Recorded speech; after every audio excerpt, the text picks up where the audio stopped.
I thought I had seen the last of meaningful surprises long ago. After all, life slows down at 70. Or at least, that's what they tell you. But that afternoon, when my grandson invited his boss to our home for dinner, something unexpected stirred in me again. I didn't know that one man's words, simple, sincere, and spoken with kindness, would make me believe again in something I had quietly given up on: hope, connection, and the warmth of being truly seen. Hello everyone. Before I begin, tell me, where are you watching from tonight? I love hearing your cities, your stories, the places that shape your hearts. It makes these moments feel closer, even across a screen. Now let me tell you what happened that evening, the one that changed the way I saw myself. It was early spring, the kind of day when the light has that soft gold tint brushing across the curtains just right. My grandson David had been living with me for the past few months while working at a small architecture firm downtown. I loved having him around, the sound of his footsteps in the hallway, the way he left his coffee mug near the sink every morning, and even his messy pile of sketch papers on the dining table. It reminded me that life still moved through this house, that it wasn't as quiet as it once had been. That morning he had said casually, "Grandma, my boss might stop by tonight. He's driving through town and wanted to drop off some project files. Is that okay?" I smiled, trying to sound composed, though my mind immediately went to tidying up the house, setting a nice table, maybe even baking something. "Of course, dear," I said. "It'll be nice to meet the man you've been working with."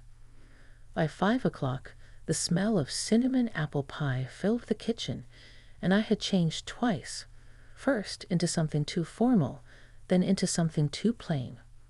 I settled on a soft blue dress I hadn't worn in years. It made me feel presentable. Not young, not trying too hard, just comfortable. I told myself that was enough. When the doorbell rang, David called out from the hall, "That's him," and ran to open the door. I wiped my hands on my apron and took a small breath before stepping out of the kitchen. Kenneth was taller than I expected, not the stiff, corporate kind of man I had pictured. He had kind eyes and carried himself with quiet confidence, the sort that didn't demand attention but earned it naturally. His suit jacket hung open, and when he smiled at me, I felt something soft shift in the air. "You must be Evelyn," he said warmly. "David's told me so much about you. Thank you for having me." His voice was calm, smooth, and genuine. For a moment, I forgot my rehearsed politeness and simply nodded. "It's nice to meet you, Kenneth. Please come in." We sat at the dining table after a few minutes of polite conversation, David talking about projects, deadlines, and city permits while I brought out the food. I noticed how Kenneth listened, not just with his ears, but with his whole presence. When David spoke, he looked at him with focus. When I added a comment, he turned to me with interest. It was rare to see someone listen that way anymore. After dinner, David excused himself to take a phone call from a client, leaving Kenneth and me alone in the quiet living room. For a moment, I felt awkward, unsure of how to fill the silence. But then he leaned back slightly, glancing around at the old family photos on the wall. "You have a beautiful home," he said. "It feels lived in, warm." "Thank you," I replied softly. "It's been in the family for a long time. I suppose every corner holds a memory." He smiled. "You can tell. There's a kind of peace here. You don't find that often." His words settled over me like sunlight through a window. For a man I had just met, he had a strange ability to make me feel seen, not just as someone's grandmother, not just a host, but as a person who still carried stories of her own. We talked for what felt like hours, about his travels, my garden, the years I spent teaching, the small moments that made life both difficult and beautiful. He told me he had lost his wife 5 years ago, and though he didn't go into detail, there was a weight in his voice that I understood. Loss recognizes loss. It doesn't need much explaining. When David finally returned, Kenneth stood to leave. He shook my hand gently, lingering just a moment longer than expected, and said, "You remind me of what grace looks like when life doesn't make it easy. Thank you for tonight, Evelyn." I didn't know what to say. My heart fluttered. An old, fragile feeling I hadn't expected to feel again. After he left, I stood at the door a while, staring out at the dim streetlight, feeling both foolish and alive. Later, as I washed the dishes, David walked in and said with a teasing smile, "I think you impressed my boss, Grandma. He doesn't usually talk that much." I laughed it off, but his words stayed with me. There had been something in Kenneth's tone that wasn't just politeness. Something deeper, unspoken, that stirred memories of connection I thought were long buried. That night, lying in bed, I found myself replaying small moments, the way his eyes softened when he listened, how he said my name like it meant something. And somewhere between the steady tick of the clock and the gentle rustle of spring wind outside, I realized something quietly beautiful. Life wasn't done surprising me yet. Even at 70, it had ways of reminding me that warmth, kindness, and hope could still find their way back in, one unexpected evening at a time. And that, my friends, was just the beginning of what happened next. The next morning I woke before the sun, as I often do, to the small creaks of the old house settling and the whisper of the kettle working its way toward a boil. The apple pie plate on the counter looked like a little moon cratered by spoons. I stood there a long time, tracing last night in my mind, the way you trace a seam on a well-worn coat, Kenneth's steady gaze, the way he listened, how he said my name as if he'd learned it by heart. I told myself it was just the pleasant glow of company. But glows have a way of lighting corners you haven't visited in a while. On the front step, tucked under the mat, I found a small card in neat handwriting. "Thank you for the dinner and the stories. You made a long day feel meaningful. If you're free, I'd like to bring you coffee and hear more about your year's teaching. Kenneth." There was a pressed ginkgo leaf in the envelope, gold and delicate. It made me laugh. What kind of man carries a pressed leaf around? The thoughtful kind, my mind answered, before I could stop it. We arranged to meet at the little cafe on the corner of Maple and 3rd, the one with the old brick wall and the crooked picture frames that make you feel as if life itself leaned in to listen. Late morning light fell through the front windows in generous rectangles, dust turning like slow snow in it. Kenneth stood when I entered. He didn't wave me over. He came to meet me halfway, which said more about him than any biography could. "I ordered you the house blend," he said, "unless you take it different." "This is perfect," I said, surprised he remembered I'd had mine black the night before. We settled into a booth, the vinyl sighing as if it, too, had a story to tell. For a while we talked about easy things, the price of tomatoes at the farmer's market, how spring in this town smelled like wet soil and lilacs, the school board's stubbornness about everything except cutting budgets.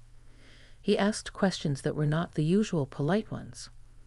"When did you feel most alive in the classroom? What did your students teach you that you didn't expect?"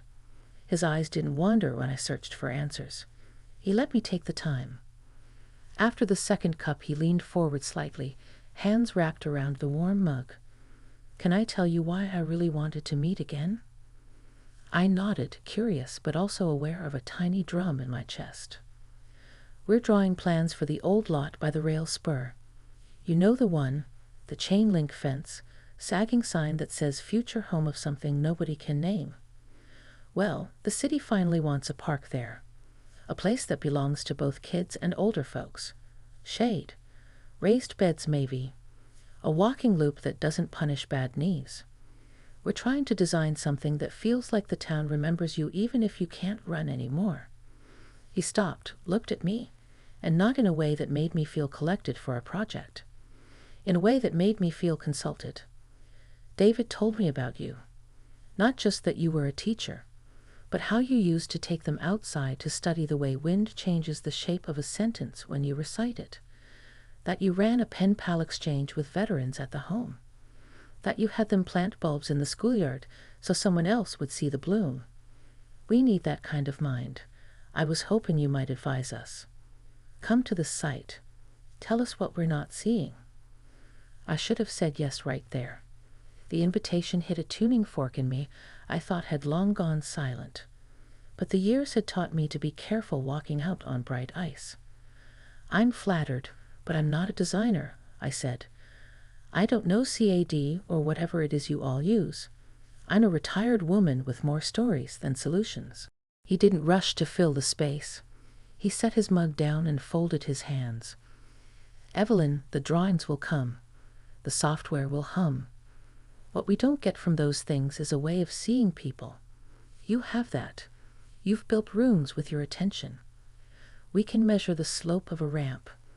We cannot measure how a person feels welcome. That's what I'm asking for."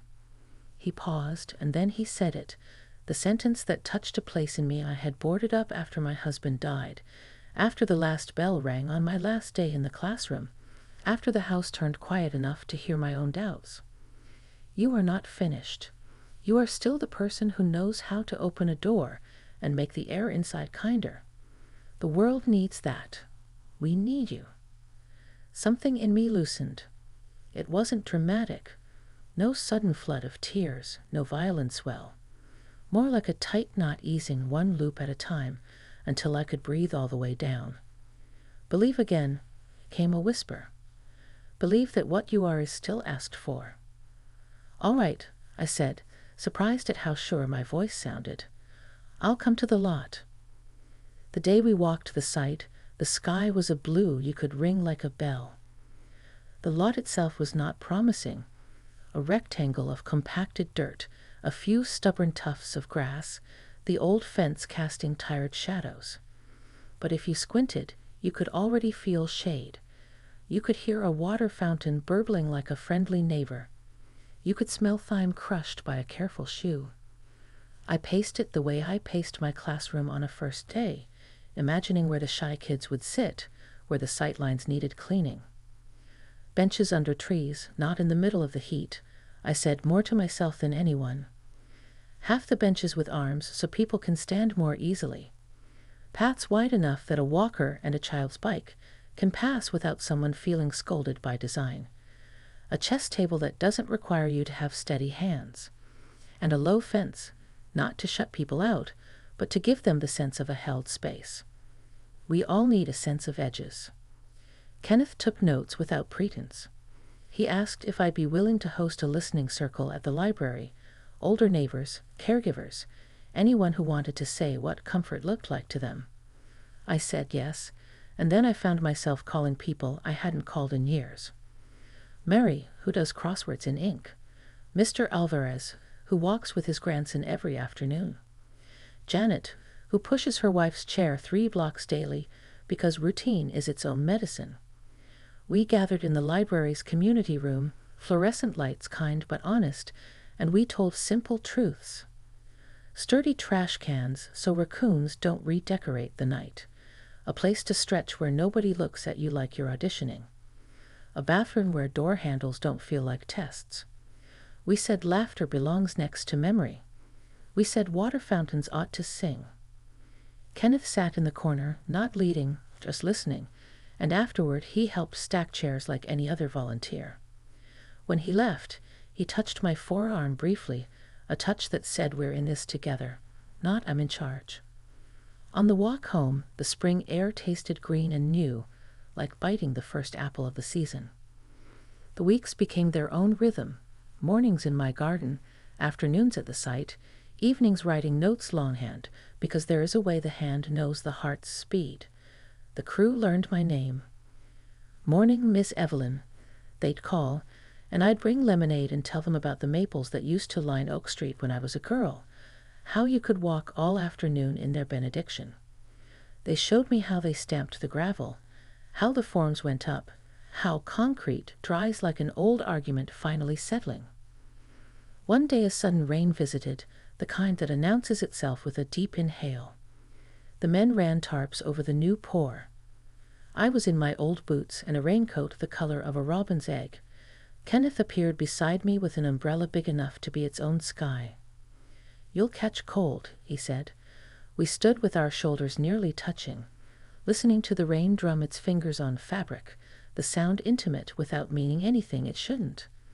I felt something steadying in his presence, the way you feel steady near a well-built wall.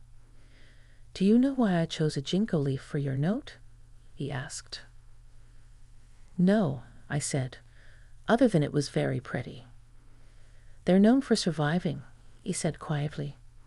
"Bombings, storms, neglect. They keep leafing out. I thought of you."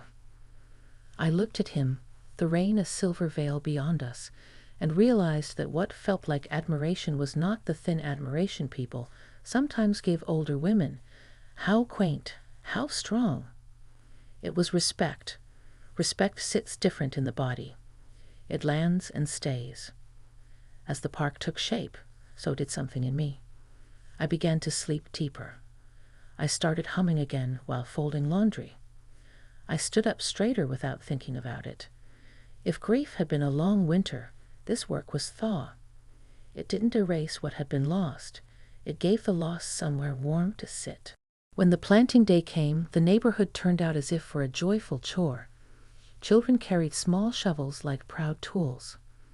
A teenager in a band t-shirt surprised me with his care for the roots. We set lavender near the chess tables because calm ought to be within reach.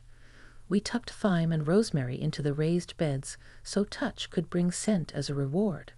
We placed 2 wind chimes in the far corner where the breeze always seems to stroll. Someone brought donuts. Someone else brought a story about the train depot that used to stand on that very ground, how lovers said goodbye there, how hellos sometimes took years. That afternoon, Kenneth walked with me along the path that would soon invite feet. He asked about my husband, and I told him about the way Henry always whistled the same 3 notes when he found something out in the paper he found outrageous, how he made the best stew because he knew patience was an ingredient, how the cardigan still hanging on the back of the bedroom chair had become a kind of prayer. Kenneth didn't fill the silence after with solutions. He allowed the stew to stay on the stove of memory, simmering, comforting. We reached the spot where the storytelling bench would be placed, a simple wooden bench with a small plaque and a discreet button. You press it and hear a handful of recorded voices from town telling short memories. Kenneth asked me to record the first one. My voice shook a little in the studio, but the engineer, a woman with a soft laugh, said, "The tremble is where truth lives." I spoke about the way evening arrives on our street, first on the lawns, then slowly up the porches, flickering into kitchens like a kindly neighbor. I spoke about the duty of welcome, how it never retires. The opening day arrived with the sort of weather you order for a picnic and rarely get. The mayor gave a speech, bless him, with all the right words in all the wrong order. Children broke into a game before anyone told them they were allowed to. The wind made the chimes say, "Hello, hello." I wore the blue dress again, and a small silver brooch I hadn't worn since Henry's retirement party. When it was Kenneth's turn to speak, he didn't stand on the little platform. He stood at the edge of the crowd next to me, voice carrying without effort. He thanked the crew and the city and the folks who planted. Then he said, "We design lines and shade and water, but what we're really building are invitations, to sit, to breathe, to belong. This place will hold a great many afternoons. It already holds a great many absences and hopes. It is better because Evelyn reminded us that to design for people you have to believe in them. She believes in this town, and she made me believe again, too." The way he said it made the day tilt for a moment, as if the compass in me swung toward a long-ignored north. Believe again, in the worth of my days, in the possibility that the door I thought had closed was, in fact, just heavier than I remembered, in companionship that asks nothing you can't give, but still gives back more than you know how to measure. After the speeches, I sat on the storytelling bench and pressed the button. My voice arrived in the air around us and then floated away, joining birdsong and chat and the soft hush of feet on new paths. A little girl with patent leather shoes climbed up beside me, serious as an auditor. "Is that you?" she asked, pointing toward the speaker. "It is," I said. "You sound like a nice grandma," she declared, then hopped down and ran off toward the lavender like news carried by small legs. Kenneth sat where she'd been, not too close. We watched people find their places. Mr. Alvarez taught his grandson how to castle. Murray peered at the flowers and then at the chessboard like both were puzzles worth a lifetime. Janet and her wife parked by the raised grass, the chair at the perfect angle to the sun. "Thank you," Kenneth said, not looking at me, looking at what we'd made, for saying yes. "I nearly said no," I admitted. "I nearly said I was done." He drew a breath that sounded like someone laying down something heavy. "I nearly stopped asking. Not just you, life. After my wife died, I went quiet. I could build for others. I couldn't imagine building anything in me. But then the other night at your table, you told a story about your students planting bulbs and how you didn't see all of them bloom. You said sometimes belief is buying bulbs in October when all the evidence says nothing will grow. That stayed with me." He turned then, finally meeting my eyes, and there was no performance in his expression. "You helped me remember the season isn't over." We sat a long time like that, not as a man and a woman in a scene someone else might overly name, but as two humans whose griefs had made homes in them and who had found, through work and words, that those homes could open their windows. A breeze came and lifted a strand of my hair. He didn't tuck it back. Thank heaven he didn't. He just let the wind do its work. As the sun leaned toward afternoon, I told him about my plan to start a weekly circle on that bench, read a poem, share a memory, teach the teenagers a folk song or two. He grinned, and I saw the years on his face not as miles traveled, but as places learned. "You'll host it," he said, half statement, half invitation. "I will," I said, and felt the quiet click of a door closing properly in its frame. When I arrived home that evening, the house felt different. Not less empty. Absence does not vanish because you've had a nice day. It just stops echoing as loudly. I set the ginkgo leaf on the mantel, next to Henry's picture, and David's childhood soccer trophy that lists his name as Davd. We never fixed the typo. It felt right that life's official versions should sometimes be imperfect. Later, as twilight rubbed its blue thumb over everything, I pulled a notebook from the drawer and wrote down the sentence I didn't want to forget. "You are not finished. You are still the person who knows how to open a door and make the air inside kinder. The world needs that. We need you." I wrote it again slower. It wasn't a love note in the way people expect when they're young. It was a kind of vow. To the town, to the work, to myself. People sometimes think belief is a bright light that arrives when the world behaves. At 70, I think it's more like a lamp you decide to plug in each evening. You check the cord. You find the outlet. You don't apologize for the soft circle it casts. You sit within it and you read, and maybe, if you're lucky, somebody sits beside you and reads too. In the days that followed, I caught myself smiling for no reason. I hummed while chopping carrots. I stood longer on the front porch after the mail came, listening for the far whistle of a train that no longer stopped in town, and thinking about how sound can still visit the places it used to go. Kenneth called sometimes to ask what I thought about pebble sizes and plaque fonts. David teased me gently about becoming a consultant, and I swatted him with a dish towel and then hugged him hard because some days a grandmother needs to hold her grandson the way the world ought to hold all of us, close enough to steady, loose enough to let breathe. And when I walked past the park and saw a man sitting on the bench alone, eyes closed, face lifted to the late sun, I pressed the button, and my voice rose for him and for me and for anyone who needed it. It told a small, true thing about doors and air and kindness. The breeze took it and scattered it into the trees, and the chimes answered in their light metal tongue, the way old things sometimes say yes to new ones. That is how it happened.